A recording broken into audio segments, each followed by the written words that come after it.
Hi, Sally Walker here, your hormone and slow age expert, and welcome to Obesity Week. So the blog this week is all about obesity. So I've already talked a lot about what is obesity, how we can measure it, the causes of it, etc., etc. And I've talked a little bit about this area of the brain called the hypothalamus, which I call the commander-in-chief.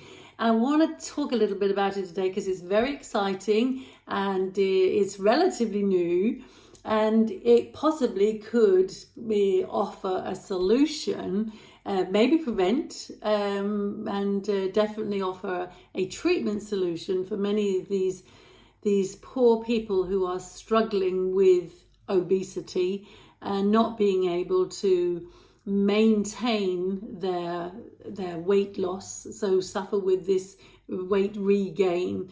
And there's an article about weight regain, so if you'd like to have a little look at that, because it is definitely not just because they're eating too much again and they're not moving or they've lost their willpower. It definitely is not. It is much more biochemical than that. But anyway, so I want to talk about this hypothalamus because it's such, as I said, it's such an exciting area to talk about. So the hypothalamus is in what we call the limbic system, or the limbic brain, the emotional brain, we can call it as well.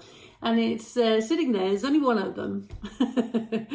And it's sitting there and it controls many things, but it has a very important role in controlling energy balance. So how much you're going to store and how much you're going to burn. And we've talked about that the way the body stores energy primarily is fat. Yeah. So there's been a lot of focus just recently on a hormone called glucagon, like peptide 1. So GLP-1 for short, okay? Now this little hormone is produced in your gut.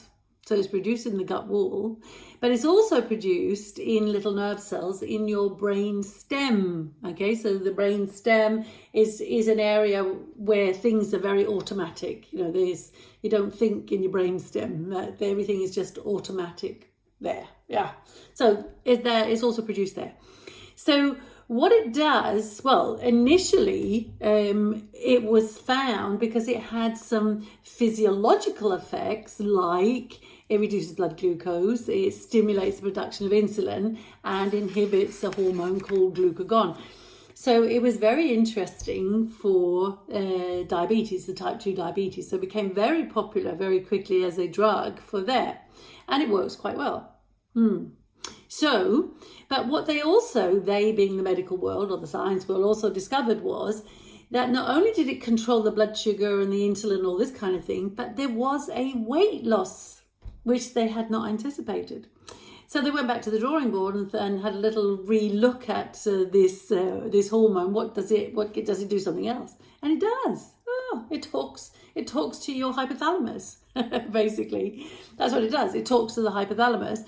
It stimulates the hypothalamus to give out the sensation of, I don't fancy any more food, thank you very much. I feel quite satisfied. I don't want to eat more. I don't desire to eat more. So the emotions change, yeah? And so what happens is you intake less food.